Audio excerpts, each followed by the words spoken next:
everybody, what's up? KillJoy Jake here, and instead of having friends, I have horror movies. Today we're going to be discussing the Hello Sydney interview with the Radio Silence guys, where they kinda teased like a little bit about the new film. It wasn't the big teaser drop we were all expecting, but it was at least something to appease us. We're gonna get into all that in just a second here, but first I'm gonna need y'all to like this video and subscribe for more horror content. Also, please consider supporting me on Patreon. It really helps this channel grow by checking out the link in the description below. Alrighty, now let's get into it. What's your favorite scary movie?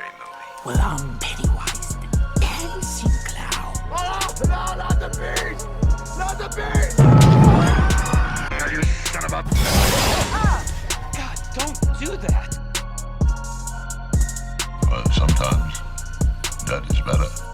So the most concrete piece of news we did end up getting from this interview is that the Radio Silence guys confirmed that the new film will be rated R, which is kind of a given, but I guess, hey, at least we know now that it's rated R for sure. We did have some very spicy quotes though that I want to talk about. Tyler Gillette explains to the site, with all the Scream movies, legacy is very front and center. They all build so successfully on one another, while also being totally original in their own right. And that was something from the start we knew was going to be essential in this work, and that was a love letter to all of the movies, and of course to Wes, but also was going to take some of its own unique risks and carve out its own path in the series. Okay, so first off, there's a lot of things that quote makes me think about. Like, first of all, yeah, like obviously they gotta make this like its own thing, and like while also building on top of those other movies, they brought that into accountability when making this new film. But something that's really interesting there is that they specifically say that this is going to take its own very unique risks. What's a unique risk that this movie could take that a lot of us have been talking about for a long time? Well, there's a couple of things that they could be referring to here. Probably the most controversial one though is like killing off a main character who has been here since the beginning. Now, I don't know about this. This is a big maybe. My thing about killing off a main character like this is, yes, it would be shocking. If it's the first kill of the movie, you're gonna have audiences like freaking out, like what is going on right now? But you're also going to turn a lot of people away. I personally do not want to see Sidney Prescott die in the opening scene of this film. I don't think that's really going to be something that a lot of fans are going to love in retrospect. I mean, look at Terminator Dark Fate. They killed John Connor off in the first 5 minutes of that movie, and the rest of it is garbage. That does not need to exist whatsoever. There is no point in killing John Connor. If they're just gonna kill Sidney, Dewey, Gale just to kill them, I think that's kind of stupid. I think if they're gonna like sacrifice themselves for some huge plot point, sure, whatever, later in the movie. But if you're gonna just kill them off at the beginning of the movie, that fucking sucks. Don't do that. Now, taking a huge risk like this might explain the January release date, because everyone's been super confused about this. Like, why is it coming out in January? Why does the studio not have faith in this movie doing so well? Maybe it's because they did kill a character, and now their studio's just thinking to themselves, well, fuck, what are we gonna do about this? We have no idea. The fans are not gonna love this, so let's just release it in January and hopefully it makes some money. I'm not gonna lie, that is definitely something that's been running through my head, maybe the pessimistic side of all this stuff that happens in my brain. Hopefully that's not the case. There are other unique risks that this film could take, like bringing back a character. For example, Stu. Stu is a character that we never saw die in the style that like a slasher villain, so to say, should die. Randy even says at the end of that movie, the original Scream, when Billy is like apparently dead, he's like, this is the part where the killer gets back up for one last scare, and then he gets up and they shoot him in the face.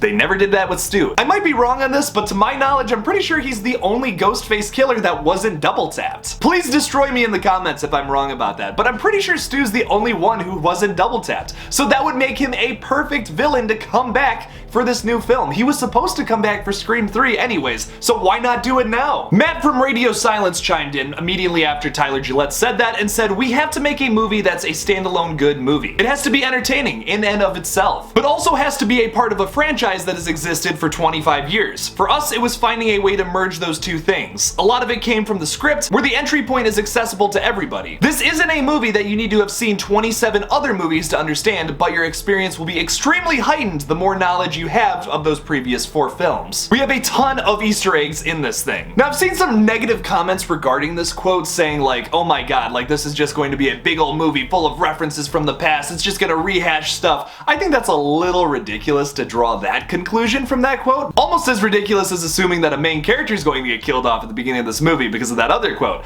But I don't think that this whole movie is going to be rehash after rehash, like the Nightmare on Elm Street remake, for example. That whole movie, up after the first act of it, is just rehashing the other films. I don't think Scream 5 is going to be that. In my opinion, the Radio Silence guys are some of the best horror filmmakers out there nowadays. I don't think they're just going to make essentially a crappy remake where it's just rehashing stuff from the original movie, rehashing stuff from all the other films that we all loved and thought was hilarious. Sure, there's going to be little Easter eggs, but it's not going to be a part of the main plot line. It's not going to be a huge point that oh, Ghostface does exactly this that he did in the second film again. No, it's not going to be like that at all. Tyler also noted during the chat it wouldn't be a Scream movie if it wasn't self-referential and didn't talk about, where the genre is at in a kind of pop culture sense. Now, another thing that's been controversial with Scream 5 is that a while ago it was kind of announced that this new movie wouldn't be meta-based. But honestly, what I think that means is it's not going to be as meta as Scream 4, which was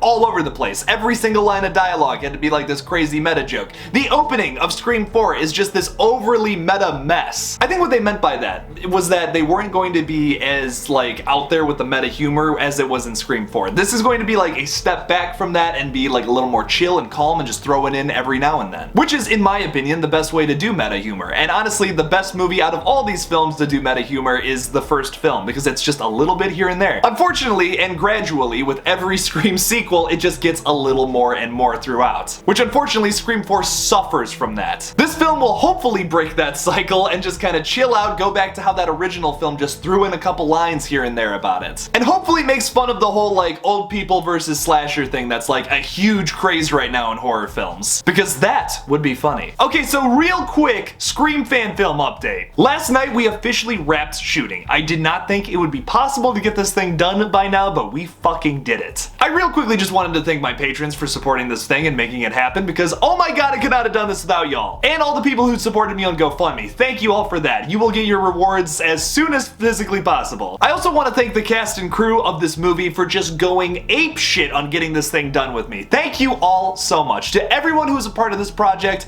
I am just so excited to drop this thing in October. Oh my god, I can't express that enough. Now I'm going to leave something up to you viewers. Do you guys want a release date for this on Friday? Because if you do, I need this video to get to 5K before midnight. 5,000 views. Can we do that? I don't know. We got to 2,000 views before midnight the other day. Now this time around though, you got a lot more time. I'm posting this at 8 a.m. Thursday morning, I believe. It's Wednesday right now, I think. I don't know. So you got a lot of time to get this thing to 5K, so make sure to share it, post it everywhere, and show all your friends. Tell them to subscribe to KillJoy Jake and watch his new video so we can get a release date on Friday. And maybe if it's at 4,800, I'll still drop the release date. 5,000 views, people, let's do this! What did you guys think about Hello Sydney's interview with Radio Silence? Leave me something about it in the comments below. Thank you all so much for watching my new Scream 5 update. Don't forget to like this video and subscribe for more horror content. Follow me on Twitter, Instagram, and TikTok. Just look up KillJoy Jake and I'll come up. Please consider supporting me on Patreon. The link for that will be in the description below. And as always, don't forget to kill it out there, y'all.